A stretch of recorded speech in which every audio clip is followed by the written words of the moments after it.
Good morning students, नव भारती परिवार में आपका स्वागत है। आज का टॉपिक है हमारा स्टूडेंट्स लिंगीय विभेदों की समाप्ति के उपाय। हमने लिंगीय विभेद के कारण जाने थे कि किन किन कारणों के कारण आज हमारे जो लड़के और लड़कियों में जो अंतर किया जाता है वो क्यों बढ़ रहा है या उसके ऐसे कौन से रीजन हैं जिसके कारण उसको बढ़ावा मिल रहा है। साथ में उसमें से ही एक कारण जो हमने पढ़ा था कि उसका जो प्रभाव देखा था, पितृसत्तात्मकता के बारे में हमने अध्ययन किया था कि इस लिंग विभेद के कारण आज हमारा जो समाज है वो पितृसत्तात्मक सत्ता को किस तरीके से महत्व देता है उसके बारे में हमने अध्ययन किया। आज हम पढ़ेंगे लिंगीय विभेदों की समाप्ति के उपाय। जो हमारा भारत देश है वो शिक्षा और साक्षरता की दृष्टि से जो ये वृद्धि कर रहा है, जो वृद्धि करता हुआ जा रहा है, इसमें हमने देखा है कि आज हमारे देश में शिक्षा यानी साक्षर करने के लिए हम नए नए अभियान चला रहे हैं। ये अभियान चलाने का हमारा एक उद्देश्य होता है कि हमारे समाज को हम शिक्षित करें। अगर हमारा समाज शिक्षित होगा तो हमारे समाज में ये व्याप्त बुराइयां जो हमारे समाज में चली आ रही है, सदियों से चली आ रही है, इन बुराइयों को हम समाप्त कर सके। इसके लिए हम जो बालक बालिकाओं के विभेद की जो प्रचलित प्रथा हमारे पहले से चली आ रही है, इसको खत्म करने के लिए भी हमारे लिए कि सबसे बड़ा चिंताजनक जो हमारा विषय बन गया है लिंगीय विभेद, इसे साक्षरता के माध्यम से इस शिक्षा के माध्यम से हम इसे दूर कर रहे हैं। तो वही उन चीजों के बारे में कि हमारे सरकार और हमारे गैर सरकारी यानी कि अर्ध सरकारी और सरकारी शिक्षा, इन सभी के माध्यमों से ऐसे बहुत से अभियान हमारे चलाए जा रहे हैं जिसे हम लिंगीय विभेद को, जिसे हम कहते हैं कि एक साथ हम किसी बुराई को समाप्त नहीं कर सकते, लेकिन धीरे धीरे शने शने हम उस चीज को समाप्त करने की कोशिश कर रहे हैं। उसके लिए हमें जो विभिन्न उपकरण या जो भी चीजें हमें चाहिए होती है कि हम किस तरीके से उसे दूर कर सकते हैं, इन सब के बारे में हम अध्ययन करते हैं। तो आज हम जो देखेंगे कि लिंगीय विभेदों की समाप्ति के कौन कौन से उपाय हैं, इनमें से मैं आपको जो आज हमारे जो टॉपिक चल रहा है लिंगीय विभेदों की समाप्ति, उसको खत्म करना, उसे रोकने के प्रयत्न, इनके बारे में हम अध्ययन करेंगे। तो हम देखते हैं कि सर्वप्रथम हम देखेंगे कि लिंगीय विभेद को हम किस तरीके से दूर कर सकते हैं, कौन कौन से हमारे इसके कारण हैं। तो सर्वप्रथम हम जानेंगे, हम किसका अध्ययन कर रहे हैं, लिंगीय विभेद, लिंगीय विभेद की समाप्ति के उपाय।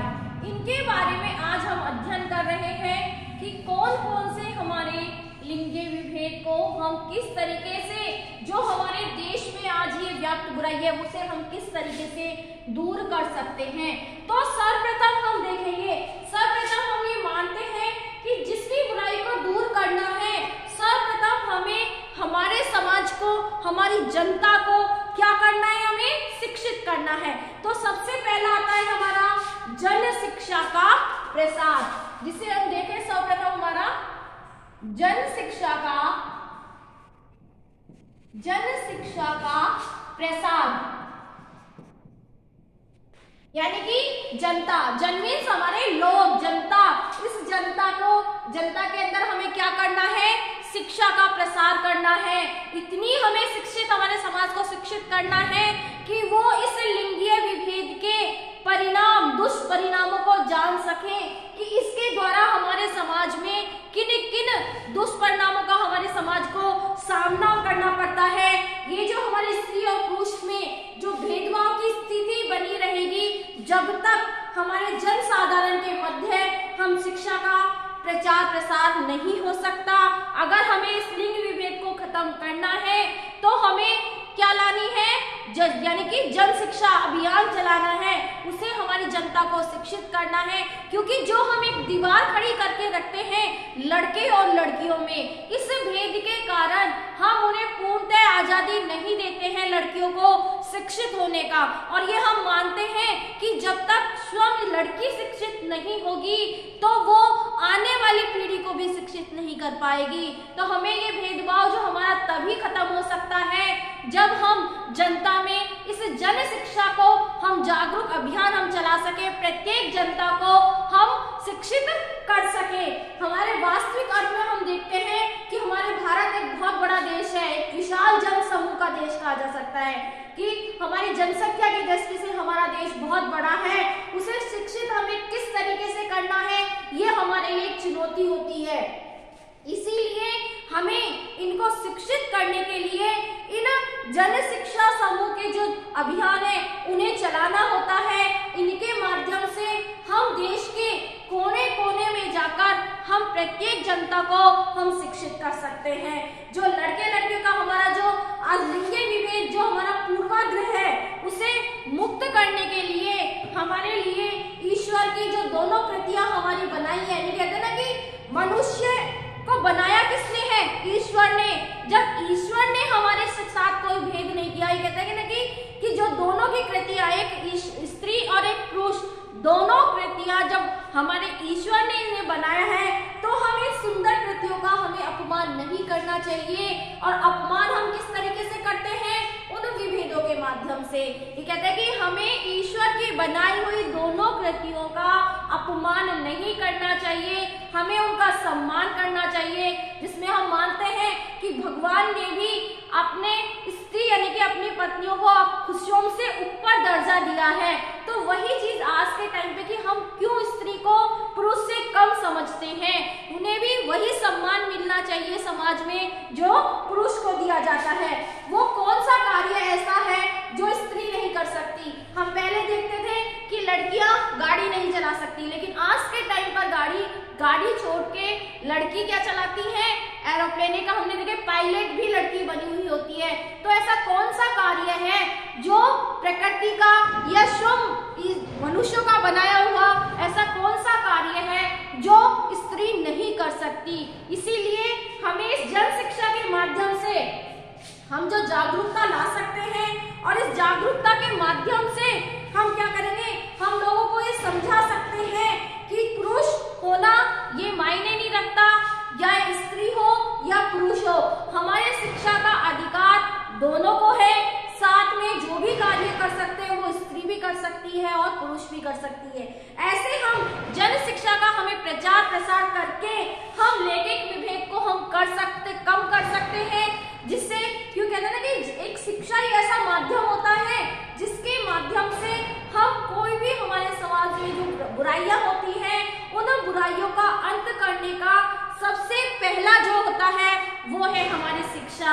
जब प्रत्येक जनता इस चीज से शिक्षित होगी तो क्या होगा? ये भेदभाव समाप्त हो जाएगा। अगर हमें जागरूकता लानी है तो जागरूकता लाने से पहले हमें शिक्षित करना अनिवार्य होता है। तो ये जन शिक्षा हमारे लिंगीय विभेद को कम करने का एक सबसे महत्वपूर्ण उपाय है कि जितना ज्यादा हम उनको जन शिक्षित करेंगे उतनी हमारी जो लिंगीय विभेद है वो समाप्त होने की कगार पर आएगी। अब सेकंड आता है हमारा जागरूकता लाना। सेकंड पॉइंट है हमारा जागरूकता लाना। जब हमने शिक्षा दी है, शिक्षा के माध्यम से हम क्या करेंगे? जनता को जागरूक करेंगे, अवेयर करेंगे इस चीज के लिए कि लिंगीय विभेद कितना हमारे लिए भयानक है। आज जो हमारे समाज में जो विभिन्न जो बुराइयां व्याप्त हैं वो किस कारण है? इस लिंगीय विभेद के कारण। प्रत्येक व्यक्ति इस चीज के लिए जागरूक नहीं है कि हमारे देश में ये लिंगीय विभेद को खत्म करना कितना जरूरी है। हम देखते हैं कि जो हमारी कमी है, हमारे लिंगीय विभेद की एक कमी है जिसे हम हमारे जो देश में कहते हैं ना कि एक भेड़ चाल परंपरा चली आ रही है। ये परंपरा कौन सी परंपरा? लड़के और लड़कियों में अंतर, यानी कुछ कार्य लड़के ही कर सकते हैं, लड़कियां कर ही नहीं सकती। ये ऐसी जो हमारी भेड़ चाल परंपराएं हैं, ये परंपराएं जो हमारी चली आ रही हैं, ये परंपराएं हमें जागरूक होने के लिए नहीं, हमें जागरूक अगर हम प्रत्येक व्यक्ति का जागरूक होगा तो ये कुछ परंपराएं हमारी ऐसी होती हैं कि वो व्यक्ति को जागरूक नहीं होने देते। इसीलिए हमें इस भेड़ चाल परंपरा को खत्म करके हमें इस चीज के लिए अवेयर होना चाहिए कि हमारा परिणाम ला सकती हैं। तो स्त्री और पुरुष में जो वर्षों से ये चली आ रही है परंपरा, जो भेदभाव की भावना आ रही है, इसे जीवित रखने के लिए हमें इसे आज के टाइम पे हमें इसे खत्म करना है और खत्म करने के लिए, समाप्त करने के लिए हमें जागरूकता लाना है। हम विभिन्न जागरूक कहते हैं ना कि अभियान चला सकते हैं, जिसके माध्यम से हम स्त्री और पुरुष दोनों के भेद को खत्म कर कर और स्त्री को भी वो सम्मान दिला सकते हैं जो पुरुष को मिलते हैं। तो इसके लिए हम देखते हैं जागरूकता लाने के हम कैसे कैसे अभियान चला सकते हैं। हम नाटक करके भी दिखा सकते हैं, नुक्कड़ नाटक करके हम दिखाते हैं। आज हम देखते हैं एजुकेशन से हम अपने मोबाइल, हम इंटरनेट और जो हमारे टेलीविजन, ये विभिन्न ऐसे माध्यम चल गए कि इन माध्यम के द्वारा हम जनता में जागरूकता ला सकते हैं इस लिंग विभेद को रोकने के लिए। और साथ में जब ये लिंग विभेद रुकेगा तो स्वतः ही हमारे देश में जो आजकल जो हमारी विभिन्न जो परिस्थितियां समाज में उत्पन्न हो रही हैं, वो परिस्थितियां हमारी समाप्त हो जाएंगी। इनके माध्यम से जो हम विभिन्न हमारे ये जागरूक अभियान हम चलाएं, नाटक लें, इंटरनेट, मोबाइल, टेलीविजन, ये सब चीजों के द्वारा हम इस चीज को कर सकते हैं। हम देखते हैं कि इनके माध्यम से हम लड़के और लड़कियों का जो घटता अनुपात है उसे हम बता सकते हैं कि किस तरीके से लड़कियों का अनुपात लड़कों की तुलना में घटता जा रहा है। एक तरीके से देखते हैं हमारे समाज में आज के टाइम पे लड़कियां जो क्योंकि लड़कियों को पैदा होने ही नहीं देते, इस लिंग विभेद के कारण लड़कियां पैदा हो नहीं रही है और इसके कारण जो हमारे लड़कों का स्तर है, लड़कों का अनुपात है, उनका जन्म का, वो बढ़ता हुआ जा रहे हैं। और इन्हीं घटते जो लड़कियों का जो औसतन घट रहा है हमारा जन्म का, इससे हमारे देश में बहुत सी ऐसे दुष्परिणाम आ रहे हैं। हम देखते हैं कि इनसे हमारे कौन कौन से परिणाम आ रहे हैं। हम देखते हैं दुष्परिणाम कौन कौन से आ रहे हैं हमारे, जो हमारे समाज में आज लड़कियों के पैदा नहीं होने के कारण हमारे समाज एक विभिन्न दुष्परिणामों के दुष्परिणाम है, इनके दुष्परिणाम हमारे सामने आ रहे हैं। कौन कौन से दुष्परिणाम है हम देखते हैं। दुष्परिणाम में हम सबसे पहले हम देखेंगे बालक और बालिकाओं के अनुपात में क्या आ रही है, कमी आ रही है। बालक व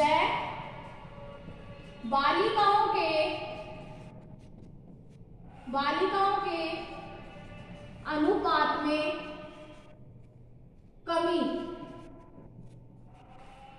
ये दुष्परिणाम सबसे पहला है। यानी कि इसमें क्या है, लड़कों का जन्म दर बढ़ रहा है और लड़कियां कम हो रही, यानी कि संख्या किसकी बढ़ रही है, लड़कों की, और लड़कियों की संख्या घट रही है। फिर देखते हैं इसी के कारण कहते हैं ना कि हमारे कुदरत ने बनाया है स्त्री को, तो स्त्री के हाथ में ही होता है परिवार को किस तरीके से उसे आगे चलाना है। और समाज में जो एक व्यवस्था होती है वो व्यवस्था भी गड़बड़ाती है। किसके कारण, जब हमारी स्त्रियों की संख्या कम हो जाएगी, लड़की की संख्या कम हो जाएगी, तो हमारे समाज में जो व्यवस्थाएं बनाई गई हैं वो व्यवस्था भी हमारी गड़बड़ा जाएगी। यानी कि सामाजिक व्यवस्था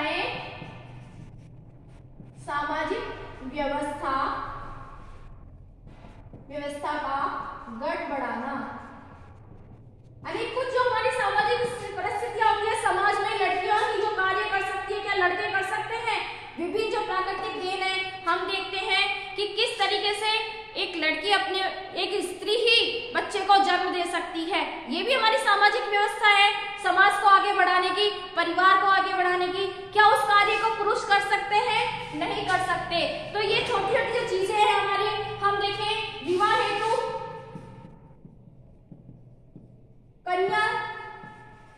कन्या मिल पाएगी, नहीं मिल पाएगी। यानी कि विवाह भी कन्या का नहीं मिलना, कि लड़कियों का मिलना मुश्किल हो जाएगा।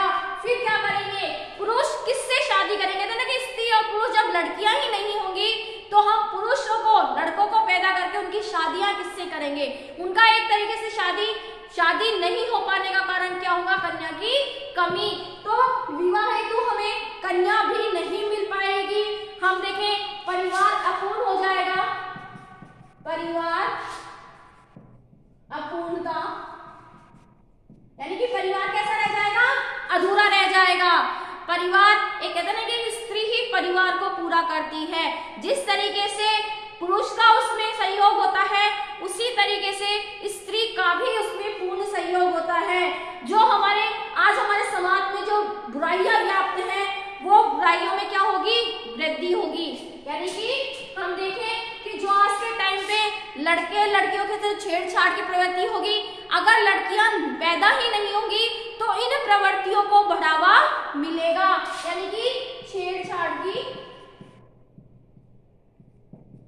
प्रवृत्ति को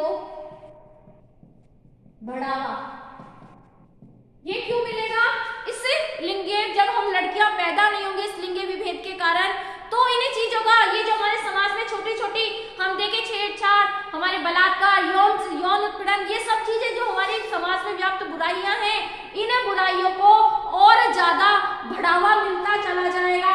हम देखें स्त्री नहीं होगी तो क्या होगा, पुरुष का महत्व भी नहीं होगा। पुरुष का महत्व भी कैसा हो जाएगा, कम हो जाएगा। पुरुष का महत्व भी नहीं होगा। ये भी हमारी एक, क्योंकि पुरुष का महत्व क्या रह जाएगा अगर पुरुष ही पुरुष हो जाएंगे। आज हम देखते हैं कि पुरुष अपना महत्व क्यों दिखाते हैं, क्योंकि उनके साथ स्त्री है, उनके घर में लड़कियां हैं, उनके घर में भाई बहन हैं, तो उसी आधार पर वो अपना जो उनका स्थान होता है वो महत्व होता है। लेकिन जब स्त्रियां ही नहीं होंगी, लड़कियां पैदा ही नहीं होंगी, तो वो अपना महत्व किसको दिखाएंगे, यानी कि पुरुष का महत्व भी क्या हो जाएगा, समाप्त हो जाएगा। जो हमारी बालिकाओं के लिए जो तस्करियां चल रही हैं, उन तस्करियों में भी वृद्धि हो जाएगी। यानी कहते हैं ना कि लड़कियों को उठाना, उन्हें बेचना, ये सब चीजें भी हमारी इन चीजों में भी हमारी वृद्धि होती चली जाएगी। यानी कि धीरे धीरे हमारे समाज में कुछ भी हो, सारी बुराइयां घर कर जाएंगी। हम देखते हैं कि हमारे घर में बहू, पत्नी, माता, इनकी हम परिकल्पना भी नहीं कर सकेंगे, ये हमारे घर में दिखाई भी नहीं देंगी। तो इतनी सारी जब दुष्परिणाम आ जाएंगे अगर हम जागरूक नहीं होंगे, और अगर हम जागरूक होंगे तो हम इन सभी दुष्परिणामों को रोक सकते हैं। तो पहला था हमारा जन शिक्षा का प्रसार, सेकंड था हमारा जागरूकता लाना, और थर्ड है हमारा जो कन्या भ्रूण हत्या है उसे रोकने हेतु क्या करनी चाहिए, हमारे जो प्रावधान बनाए गए हैं, जो नियम हम बना रहे हैं, उनकी हमें पालना करनी चाहिए। भ्रूण हत्या रोकने के लिए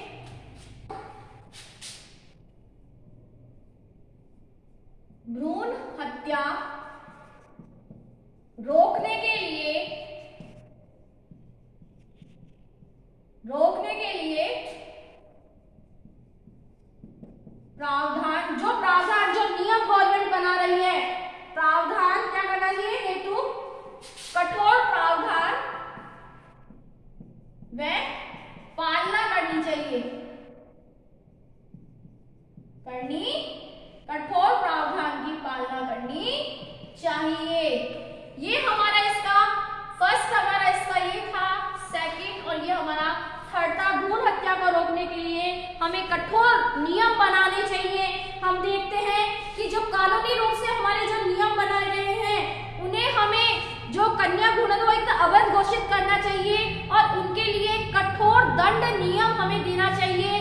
जैसे कहते हैं ना कि सरकार कई बार ये कहते हैं कि आज जो हमारी कन्या भ्रूण हत्या बढ़ रही है, वो किस कारण बढ़ रही है कि हम उन कानून के नियमों पर कोई कठोरता नहीं है, उन नियमों की पालना हम नहीं कर रहे हैं। तो जब नियम हमने बनाए हैं तो उन नियमों को इतना स्ट्रिक्ट बनाना चाहिए कि उसके लिए कठोर से कठोर दंड देना चाहिए गवर्नमेंट को और कानून को। इसके लिए कहते हैं इन्हें हल्के में नहीं लेना चाहिए।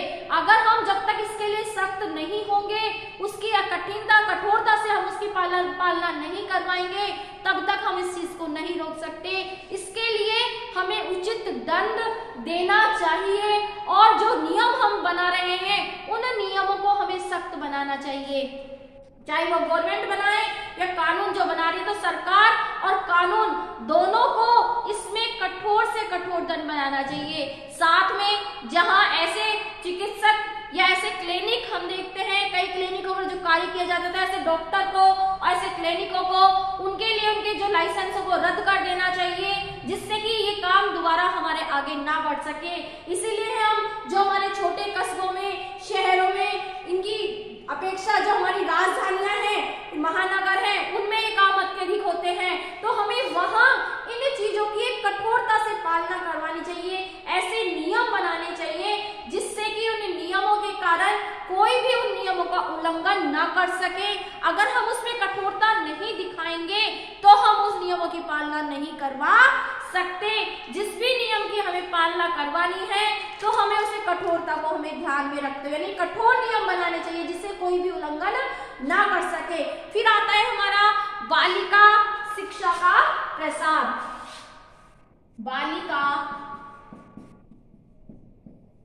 बालिका शिक्षा का प्रसार। फर्स्ट हमने देखा था जन शिक्षा, यानी कि प्रत्येक जनता को, लेकिन यहां हम बात कर रहे हैं बालिका शिक्षा का, यानी कि किसको, हमें जो लड़की है उनके अंदर हमें शिक्षा का प्रसार अधिक करना चाहिए। क्योंकि कहते हैं लड़की के ऊपर 2 घर की जिम्मेदारियां होती हैं, तो वो जब तक लड़की खुद शिक्षित नहीं होगी तब तक क्या वो अपने दोनों परिवारों को शिक्षित कर पाएगी। इसीलिए कहा जाता है कि लड़कियों को शिक्षित होना अनिवार्य होता है।